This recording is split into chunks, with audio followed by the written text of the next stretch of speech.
Hey everyone, welcome to another edition of PowerCore Productions and Podcastings. And in today's video, we are going to be doing the Season 1 finale for My Hero Academia The Dark Knight Returns, What If Deku Was Batman, Part 12. As always, if you're new to the channel or if you're a regular and you like what we have to offer, then please don't forget to like, comment, subscribe, share, and hit that bell for post notifications so you can stay up to date on everything that is PowerCore Productions and Podcastings that has to come out now and in the future. So with Part 12, this is going to be essentially the wrap up for Season 1 of What If Deku Was Batman. Season 1 will have officially covered all of the first 3 seasons of My Hero Academia, and we'll be starting Season 2 later on in 2023. Somewhere around the end of February, early March is where I'm typically going to try to start this series, but the scheduling and everything else hasn't been finalized, so we'll just have to see as we go. But as we do reach the conclusion, we see Bruce step out of retirement as he and All Might attempt to have one final battle against All For One. Also, we get the awaited confrontation between Izuku and between Deathstroke. And we learn more of this Deathstroke's origin, as he is not who you think he is, as well as learning about the fates of a few other members of the Bat family. With all this and more, as we reach the final conclusion of Season 1, we look forward to the horizon and to what may be in store as Season 2 falls into bloom. But anyway, that's going to do it here. Let's get into today's video, so as always, sit back, relax, and enjoy the show.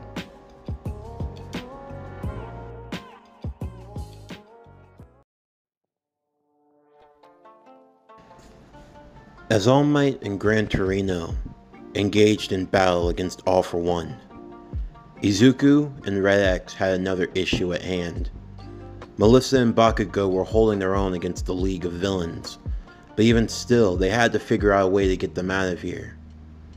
Izuku had promised that he would try to adhere to the rules, that there would be no fighting. But still, that was easier said than done given the circumstances. That was until Red X had enough and smacked Izuku in the head. "Look, I know you promised your friends that you wouldn't fight, but I don't think we're going to have much of a choice. At the very least, our masks will conceal our identities. We just have to get in and out. We can disarm them effectively." "I know, but what about that other guy?" "That other guy is none of our concern. All Might's going to have his hands full dealing with him, but All Might won't try to go all out if he knows that he might endanger others. The best thing we can do is even the playing field and get everything that could be used against him out of here." Izuku understood what he meant by this, but Red X would tell him to stop for a moment, as he actually had something that he could use to give them a fighting chance. Taking what appeared to be a metal disc out of his utility belt, he would whisper something inside of the disc before throwing it out into the battlefield area. Both Bakugo and Melissa would be holding their own against the League of Villains as they were trying to fend off their captors. In the midst of the fighting, Splinter would hear a familiar voice, the voice of Dabi. The moment that he answered, he found himself under a rather powerful hypnosis. Immediately, he would take his multi-bladed sword and he would go swinging towards Big Mag as the villain was about to try to crush Melissa. Big Mag would hold off against Splinter, not knowing what was going on or why he was acting this way. But the brief distraction was more than enough for Melissa to use her power to check the both of them into some debris, and Bakugo backing her up as Mr. Compress came in for another attack. Jinx would be trying to bind them once more, although if you were really telling, her heart truly wasn't in it. However, at that moment, more smoke bombs would appear all around them. Bakugo and Melissa wouldn't be able to see what was happening until they felt something on their shoulders. Instantly, they felt as though they were going to go into attack mode. However, they heard a familiar voice. "I'm here to get you guys out of here. Just hold on tight, okay? What the? You damn nerd. You're just gonna show up out of nowhere? Well, why didn't you come sooner? Yeah, right. Melissa was almost about to give away his identity, thankfully catching herself at the last moment. As they held on, Izuku would use his rocket boots and fly straight up through the smoke, while Red X toyed with the villain some more, although he knew that he'd have to take his leave as well. All Might would look over to Gran Torino, who would tell him that it seemed as though the kids were making their escape. All for One would simply look on with disappointment. It seems as though your protege is leaving, All Might. I must say, I expected more from her. Although, I'm sure we'll be getting very acquainted pretty soon. I won't let you anywhere near her. Do you hear me, All for One? Your tyranny comes to an end here and now, and I couldn't agree more. Landing next to All Might would be a figure that had not been seen in a long time. In what appeared to be a suit of armor that was all black, save for a glowing red bat emblem on the chest and extending red-black wings. All Might couldn't believe it.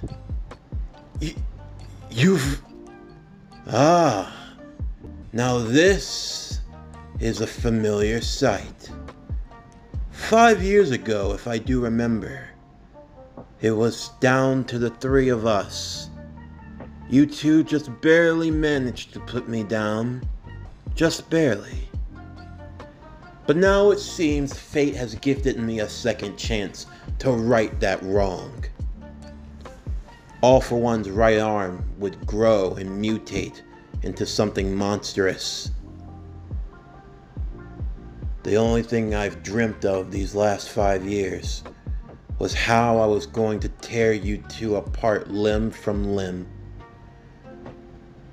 And may I say, my only regret is that I only get to do it once. You think so? I haven't just been sitting by, All for One. I built this suit especially for you. All Might. Right. All Might, Gran Torino, and now the returning Batman would lead the final charge against All for One. A fight reminiscent of what had taken place in years past. The two of Japan's greatest heroes, some may say the world's finest, working side by side. The Hellbat suit was built for Bruce as a last resort. Of course, he was told that by many in the health fields, his work as a hero would simply have to dissolve, that he'd never be able to fight again. Well, this suit was a way to work around it, although it came at a great cost. For Bruce to be able to operate the suit, it was very taxing on his body. Not in the sense that it stole his vitality, but simply being, Bruce was just not in a situation where he could fight. He had taken more than 5 years off, meaning that all of the ring rust had definitely settled in. You see, there are a lot of drawbacks to not having a quirk. For a guy like Bruce, some may say that what he did was superhuman, but really, it was just because the callus never settled in for Bruce too long. Bruce was always active, always training, always in the thick of the hunt. But when you take so much time off, your body, all of the wars, everything you've been through, it all starts to settle in. Even for the toughest of us. And for Bruce, a man who was merely enjoying his retirement less than 24 hours ago. A man who had not been in a fight or an altercation in who knows how long, was now finding himself in a fight against the world's #1 villain, who had seemingly only gotten stronger since the last time they had fought in one another. To say that things were not in his favor would be an understatement. At most, he would get maybe 15 minutes in the suit. And anything else after that? His body just simply wouldn't be able to take it anymore. This was already supposed to be a last resort because Bruce was never supposed to fight again. If he ever did, the damage that occurred on his body just couldn't be undone. A lot of bones and hips had to be replaced the first time around. Anything that Bruce did to his body, it was just something that he couldn't endure any longer. And All Might was in no better of a position. The vestiges of One for All were fading from him quickly. It seemed as though this were like the tale of two gunslingers who were at the end of their rope, who were trying to go for one more draw, only to realize that Father Time had finally caught up with the both of them. Even as Gran Torino tried his best, there was still only so much that he could do. All the same, the older hero would still give everything that he had for his student and for his student's ally, knowing that one way or another, All for One had to be brought to an end. The people of Japan and those watching around the world would cheer on for the two heroes. There were many who still believed that the Batman was nothing but a myth, a legend, a figure in the night, who had now come back to life for one time only, to stand for the people in their hour of need. All for One, however, was not amused by their attempts. Even with the Hellbat suit, and even with All Might giving everything he had, going plus ultra, All for One still held the advantage. Nothing better than to see a couple of old-timers reaching their end. I must say, even for myself and for how long I've lived, it is truly pathetic. But before you die, I should leave you with some parting gifts to truly epitomize your failures. All Might, your master. You believe that she had no family, don't you? Well, what if I told you that wasn't the case? That boy over there, Shigaraki, he is your dear master's grandson, and I've had the pleasure of raising him for quite some time, and may I say I've done a splendid job. It looks like I have succeeded where you have failed. All Might would be crushed by these words. He didn't want to believe it.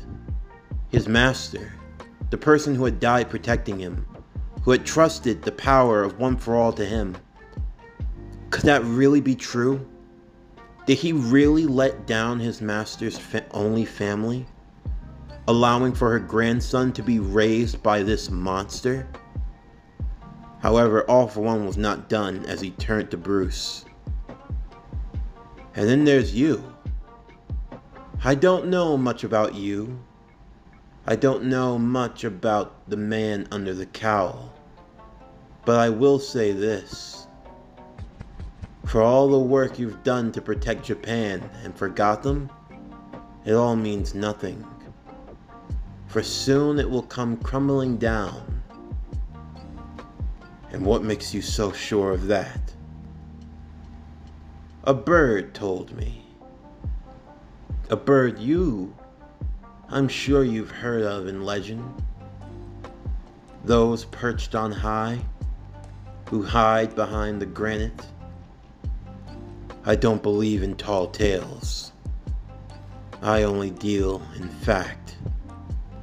Is that right? Well, I have a fact for you.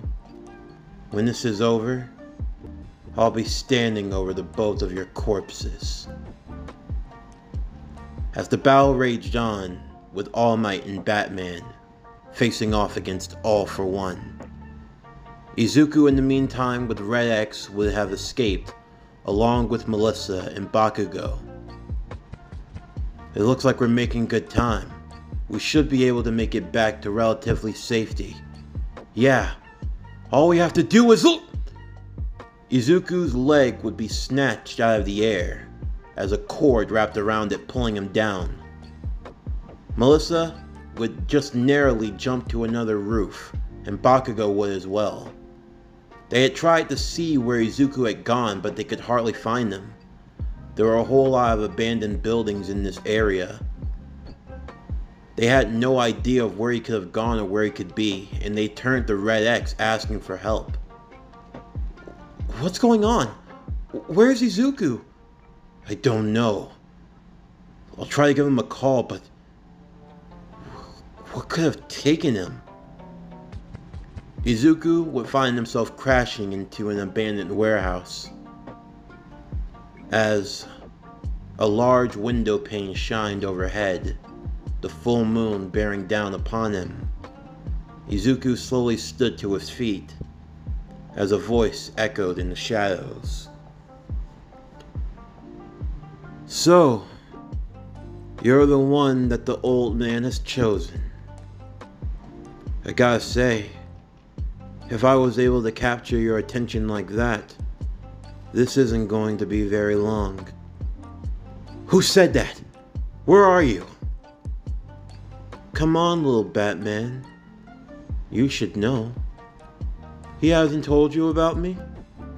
I'm hurt, truly.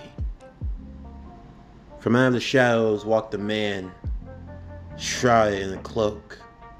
As the hood was taken off, it revealed the familiar mask. A mask that was half black and half orange, with one eye glaring towards Izuku. Deathstroke!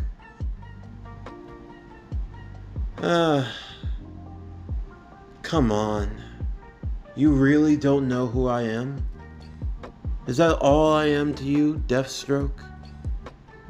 That's the only thing I've been told about you. I see. So it seems the old man didn't have the heart to tell you the truth. Well, he must have his reasons, although I can't say I blame him.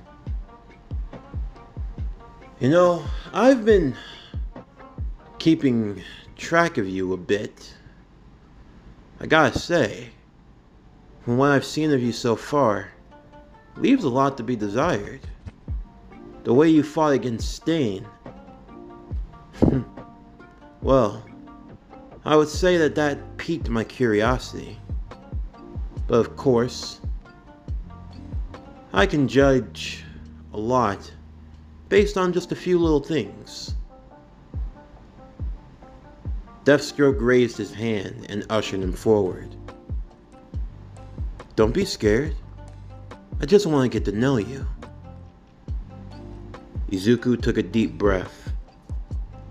As he charged towards Deathstroke, he would jump into the air, delivering a spinning kick that Deathstroke would block easily. You got that from Tim, huh?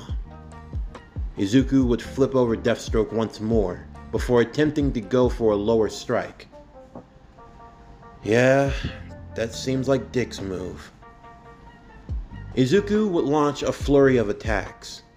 However, each time he did, Deathstroke would give a comment. Whether it was a move that Izuku did or executed, he was able to see where Izuku had learned it from and just how far he had gotten good at it. Barbara, Tim, Dick, Barbara, Carrie. Ooh, I know you got that from the old man. As he caught the punch before slamming Izuku back to the ground. How do I know?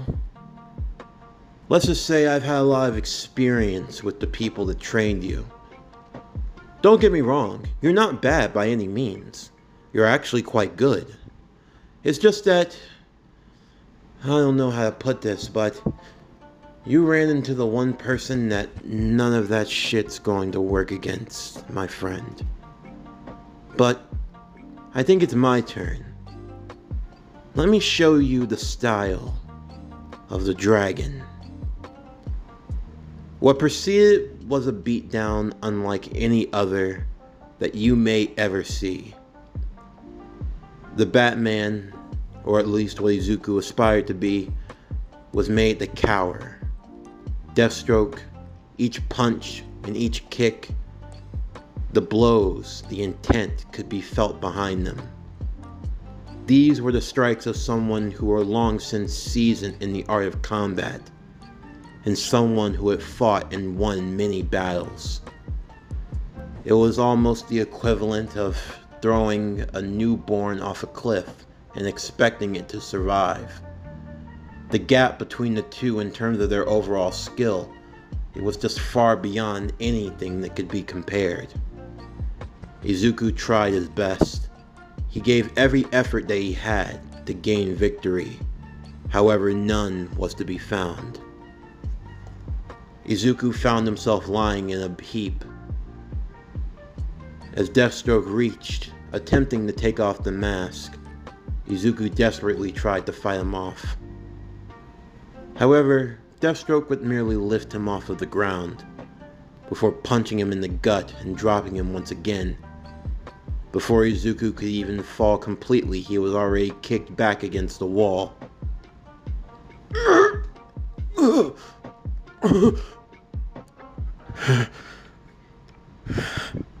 Come on now. Surely you can do better than this. For the few lights that were in the room, Izuku would take them out with batarangs, before throwing down a smoke grenade and hiding himself in the darkness.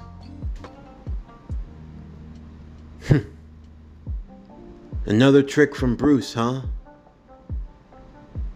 You think the darkness is your ally. Bruce has only taught you to adopt the dark. Unlike him, I was born in it, raised by it. The darkness molded me, and it formed me into what I am today. What you call light, it's nothing more but a blind irritation, an illusion. You think you understand those that hide in the darkness, but truly you do not.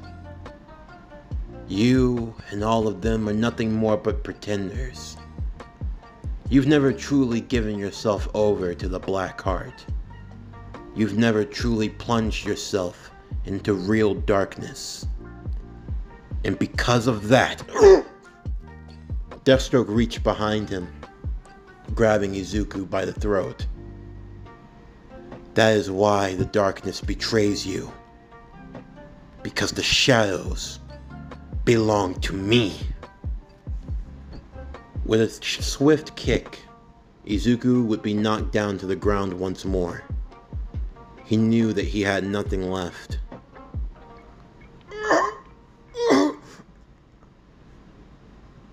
Deathstroke would pull out his sword.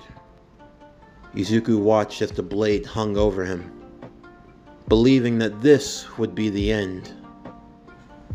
Izuku watched as the blade fell, believing that this was going to be his end. However, the blade did not pierce his body. Instead, it was slammed down beside his head. As he looked up and looked into the eyes of Deathstroke. Deathstroke picked up his sword before sheathing it as he turned his back to the young hero. Why? Why didn't you? Because I don't see you. What? I don't see you. But I'm right. You misinterpret, my friend. When I say I don't see you, it means I don't see anything that's worth killing. You might have been trained by the bat. You might have inherited his teachings and his ways. But in the end, I see nothing worth killing. I see no threat to me, no threat to what I'm trying to achieve. And what are you trying to achieve? You're the detective. You figure it out. But I will leave you with this. Know that for those who do gain my attention, for those that do gain my respect, I do not rest, and nor do I stop, until that person is dead. Tread lightly. Izuku wasn't sure of how to feel. If he had wanted to, he could have taken them out. From how he spoke, he knew of the Bat family, but did he know of him? As Deathstroke departed, there would be two figures that would be waiting in the shadows. Master, did you not wish to know who the boy was? No need, Stain. In the end, it's of no significance. Let him cling to his identity. It's all he has left. Have you two finished your assignments? We have. I must say, this one, he's truly a monster. You have no idea. When he used to be a hero, no, you couldn't even call him that. He was something terrifying to villains, to say the least. What was his name? He has many names, although they're all in the past. He only answers to one name now. And what is that? The Arkham Knight. Deathstroke and his two allies, Stain and the one known as the Arkham Knight, would disappear into the shadows. In the meantime, Melissa and Bakugo had made their way to the city as a crowd of people watched on as All Might and Batman fought against All for One. The battle reaching into its final climactic stage. Even with the heroes battered and beaten, they still stood their ground. Many could say that it was truly inspirational, the true determination of real heroes, or at least those who could be considered as such. Bruce knew he didn't have long, but even still he had to give it everything he had. In their final charge, he managed to get the drop on All for One, making sure his suit was firmly grasped to the ground so that they couldn't escape. He would tell All Might to finish it. Of course, All Might was not fond of this plan, a plan that could potentially kill a long-term friend, but even still, it was a sacrifice that they knew they were going to have to make. All Might charged at full force, his body being reduced to a skinny form and being left with nothing but the vestiges of One for All that burned inside of his right arm, as he delivered the almighty 50 States of Smash. Being held in place, All for One attempted to use his remaining defensive quirks to block the attack. However, being unable to move and unable to get away, the attack would break through the defenses, piercing like a spear breaking through a shield.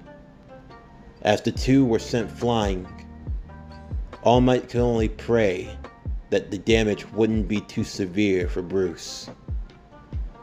In the midst of the smoke and of the chaos, the people could hardly see anything. However, as the dust settled, the only thing that remained was All Might standing strong, as he held his fist up high in the air, before pointing to the camera nearby, stating that it was their turn next. Many would believe that that message was for the other villains that hid in the shadows, but Melissa, watching on, knew it was a message for her. The time had finally come. If there was anyone who was going to bear the name and bear the legacy of One for All, it had finally been passed to her. In the meantime, Red X had managed to track down where Izuku was, along with the other members of the Bat family, Nightwing, Red Robin, and Sparrow. The boy was definitely worse for wear. A couple of broken bones, a lot more of worser injury. But the beating had been done so methodically, it was easy to see who had caused it. Izuku would be rushed to the infirmary. Thankfully, no one had managed to see Bruce's face, and the Batman, as quickly as he came, seemingly disappeared, many believing that he had died in the fight. And for now, it was going to stay that way. Coming out of retirement was the last thing Bruce wanted, and now with people thinking that he was dead, maybe it was the permanent send-off that the Bat needed. As he recovered in a private facility, a place where scrutiny and where secrecy was of the utmost, he and All Might would be fighting for their lives. And for Bruce, it seemed that it was all but inevitable that he would die. That was until a woman appeared. A woman who bared a saving gift. A few days later, Bruce would awaken. He wasn't sure of how he was alive. He was sure that wearing that suit would have killed him or brought him to the brink of death. As he looked over to the window, he saw a woman. A familiar woman that he hadn't seen in a long time. The window was open as she took a drag from her cigarette before looking back to him. "Welcome back to the world of the living, my love. Talia. The one and only. What are you doing here?" I'm just here to see the sights. Why else do you think I'm here?" "You shouldn't be. If they find, they won't know who I am. Besides, I've long since given up trying. You know that. But even still, how am I?"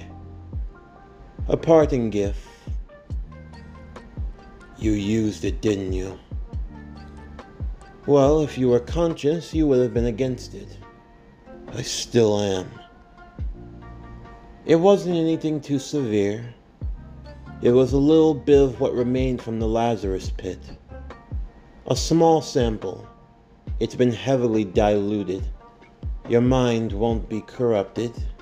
And even still, you're the most mentally fortitude man that I have ever met.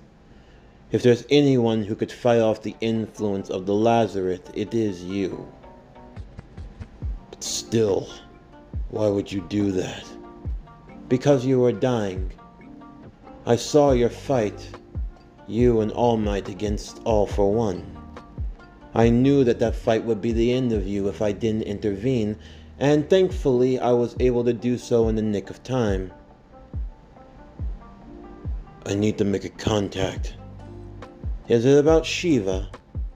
"She's taking care of the problem. Mr. Shield is safe." "But the assassins they were dealt with." "I don't approve of the method." "But yet you're not against it." "That's besides the point." "Anyway, you have nothing to worry about. He is fine. Everyone is safe.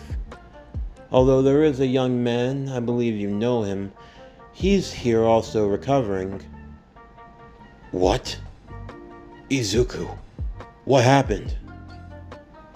"He ran into someone from our past." "Him?" "Yes. You could also say that's another reason why I've come. Have you had a chance to talk to our son?" "He seems to be a very busy man these days." "I thought he died 10 years ago." "I thought so too.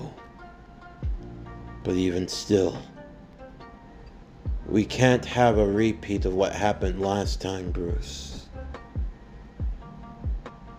"And who's responsible? The only reason he became what he became was because of the both of us, and you know it."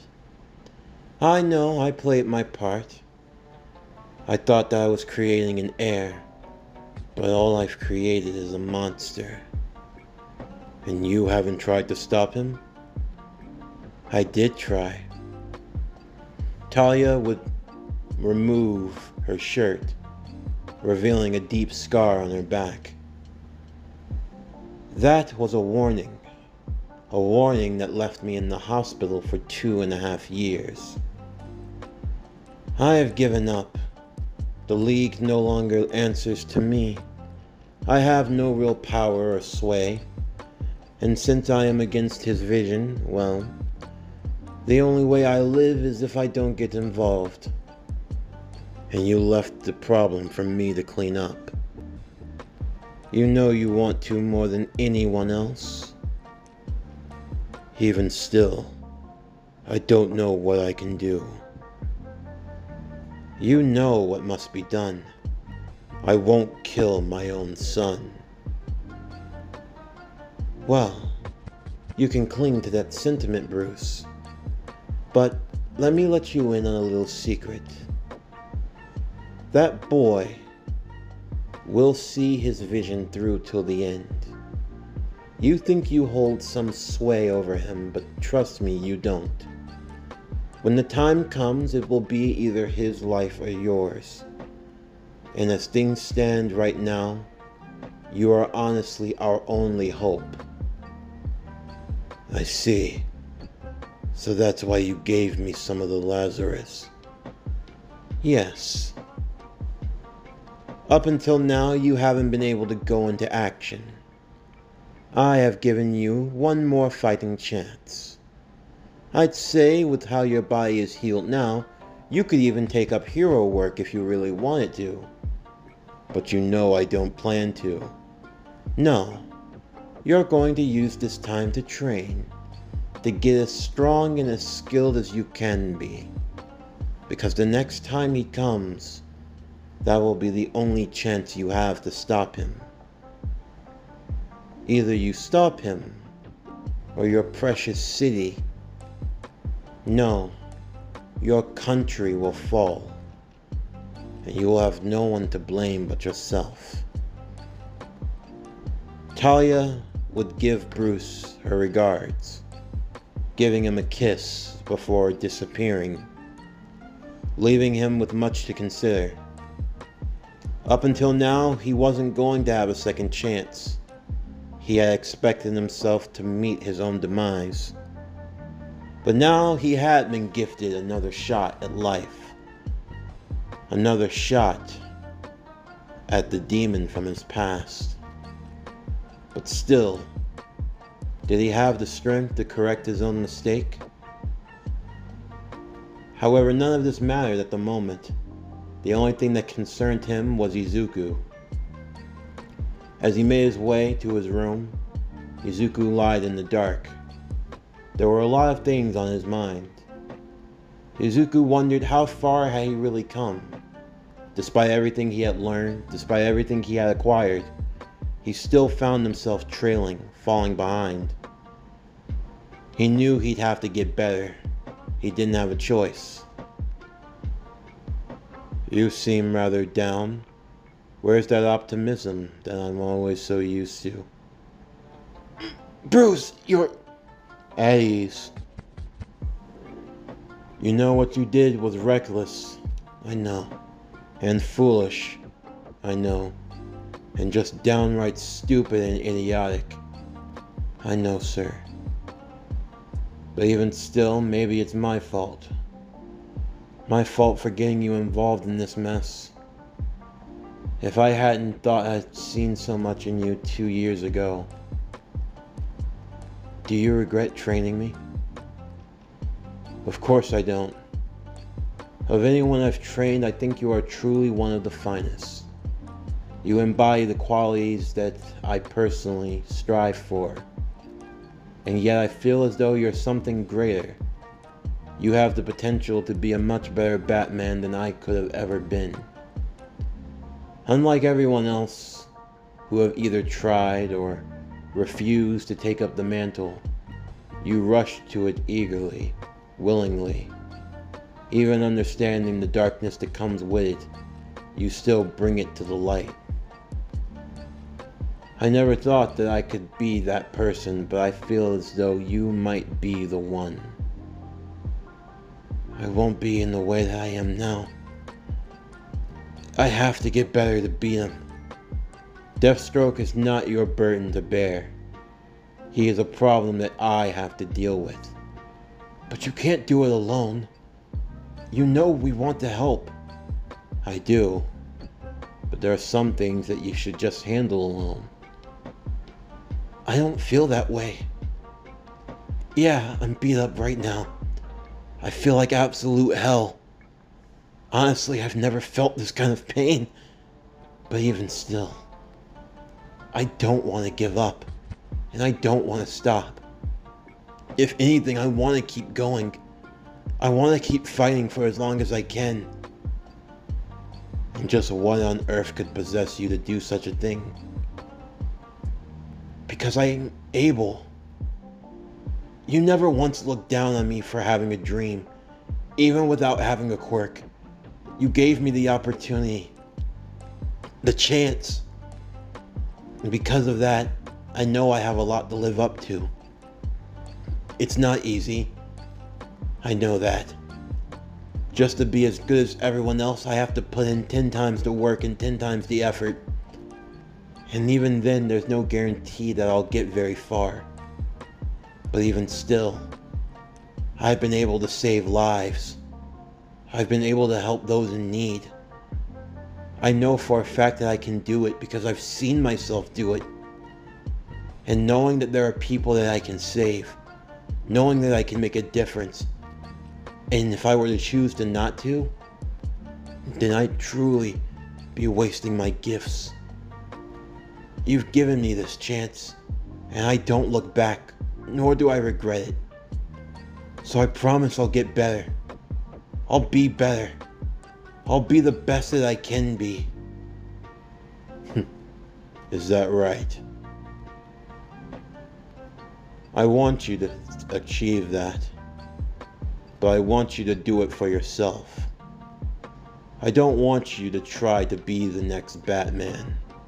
I want you to be better than the Batman that came before you. Of everyone that I've trained, I truly believe that you are the one who will surpass me. Izuku looked on in pride, happy that his master truly believed in him. For now, we're going to have to work. I'm going to push you to the absolute limit. I'm going to expect more of you. In the mantra of your school, in my alma mater, you're going to have to go beyond plus ultra. Go beyond 100%. I'm going to expect your very best from here on out. Understood? Right. Bruce would leave him. However, before leaving, Izuku would tell him one thing. One thing that even he was surprised that Izuku picked up on. Although given his mind and his intellect, he probably shouldn't be. After some time, as Izuku had recovered, a lot of things needed to be revealed. As Izuku made his way to Wayne Manor, he was led inside by Carrie. As he made his way to the Bat Cave, the Bat family was all gathered together. But they were waiting for some other guests to arrive also. First, surprisingly, was All Might, along with Melissa. Melissa was surprised to be brought here, to the famous Bat Cave of places, to be meeting with the legendary Batman himself and to learn that he was Bruce Wayne. She was truly honored, as well as meeting Nightwing, Sparrow, and Red Robin, and the one who used to be known as Batgirl in Barbara Gordon. However, there was one more person who was going to be making his arrival. As he jumped down from the ceiling, still dressed in his Red X attire, Tim would simply shake his head and tell him to take off the mask, since everyone was getting to know each other now. Oh, I like it though, Mr. Drake. I feel it suits me. He took off the mask and Izuku was shocked. Shinso? Sup? You're Red X? But when? Well, we've been keeping track of you kids, and after your showing at the sports festival, let's just say that you guys have caught the attention of a lot of heroes. Wait, we have? Mm-hmm. Shinso here, I thought was more than qualified. He just needed a push in the right direction. I came up with the Red X program. You could say it's my way of passing on my legacy. And that's why, Shinso here, he's become the Red X. Also, he's going to be in your class. You are? We have much to discuss. Let's get to it, Bruce would say. As everyone gathered together, they would go over the news and everything they had learned so far. First off, All For One had been defeated, and he was being transported to the most secure prison on the planet, that being Tartarus. Next, the whereabouts of the student Aoyami Yuga, the one that had been suspected of being the traitor to UA. As soon as they had started their investigation, the boy had disappeared almost overnight. His belongings, everything was gone from his room. It was almost as if he never existed. Many of the students were concerned, but they were told that Aoyami simply chose to drop out of UA. Of course, this was only being told to give the students some form of protection, to make sure that they would be shielded from the real truth. In the meantime, though, because of the vacancy, Shinso was going to be taking his place, keeping the class total at 20, and it would allow for he and Izuku and Melissa to be able to work together. But then there was also the matter of Deathstroke, of trying to figure out what his play was, as well as his ties to the League of Villains. For now, they didn't seem to be working together, although they had come into contact. And it wasn't forgotten that Deathstroke had taken Stain. Taking him where, they had no idea, although in all likelihood he was being recruited. If Deathstroke was truly rebuilding the League of Assassins, having Stain as an ally was definitely something to be watched as top priority. There was also another growing matter, a potential place where villains were being bred. Nightwing had called this place the Hive Academy. Of course, there were many other authorities that wanted to look into it. However, Nightwing was working with the Sir Night-Eye agency, and they actually had plans on sending a few people undercover to this potential academy for villains to see what was on the up and up, and trying to figure out more about a being known by the name of Brother Blood. When asked who they would be sending, Nightwing would simply smile and say that there was someone he had been working with for a while now, a young man who had a rather unique quirk and ability, who he believed would be someone who could take the torch of the Nightwing for himself. Of course, all of this news was truly exhilarating, but even still, there was a lot of uncertainty. Uncertainty for the future and what was to come. However, Izuku would not be so easily deterred.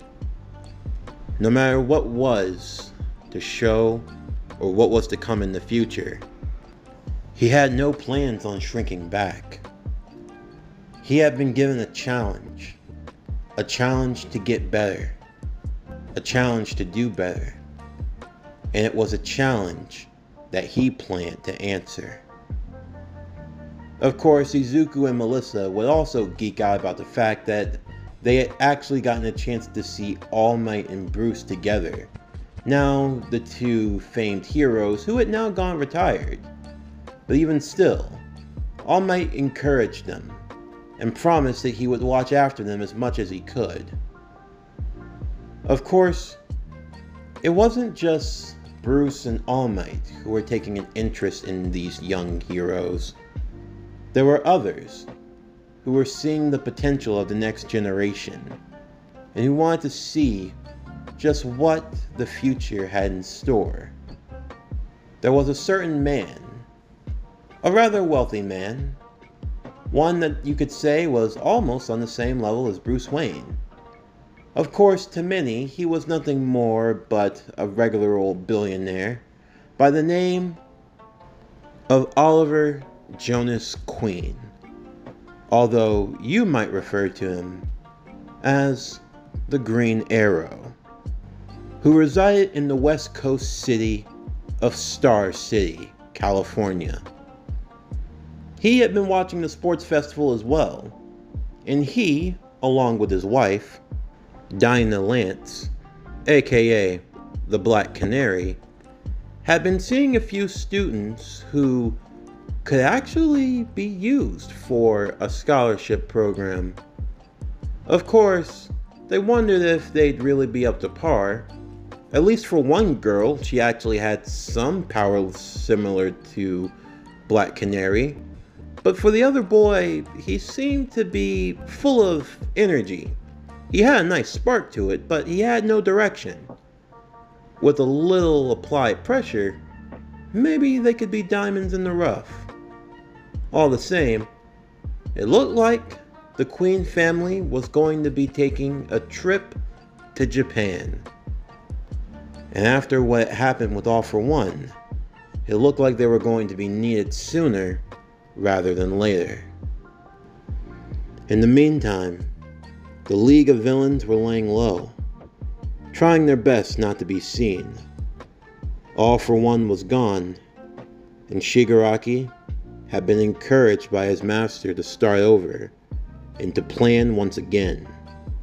Although what they were going to do, they had no idea. Jinx would then walk into their hideout, getting Shigaraki's attention as he looked up. "And what do you want?" "Someone's here to see you." "Who is it?" "I don't know.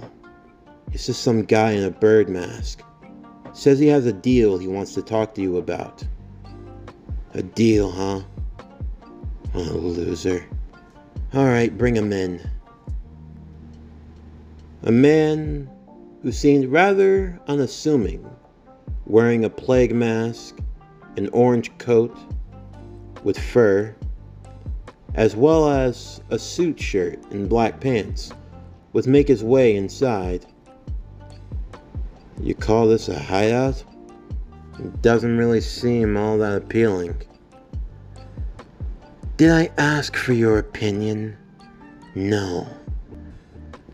So before you give me a reason to kill you, what are you doing here?" "You are the League of Villains, are you not?" "Depends on who's asking." "My friends call me Overhaul, and I'm simply here looking for an opportunity, if you will. An opportunity for us to do some real business." "Business? And just who do you speak for in behalf of this business?" "Personally, myself, I represent the Shie Hisaikai Yakuza. But I have some other associates in high places." "Other associates? So, you have a boss?" "I wouldn't say a boss. It's more of a court."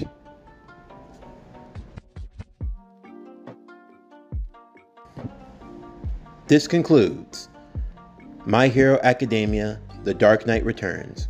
What If Deku Was Batman? Part 12, the Season 1 finale.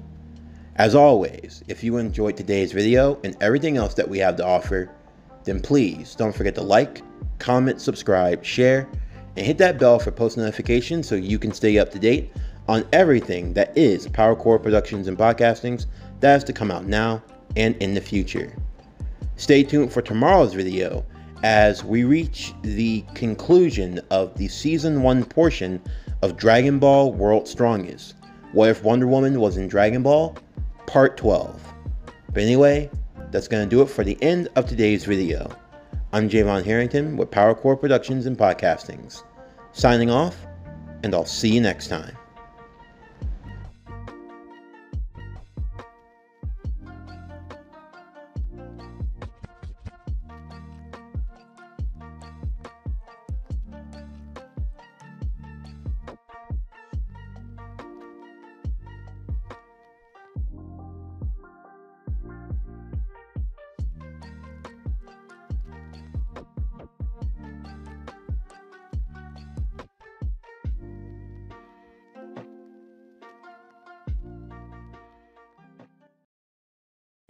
Beware the court of owls that watches all the time, ruling Gotham from a shadow perch behind granite and lime. They watch you at your hearth. They watch you in your bed. Speak not a whispered word of them, or they'll send the talon to strike you dead.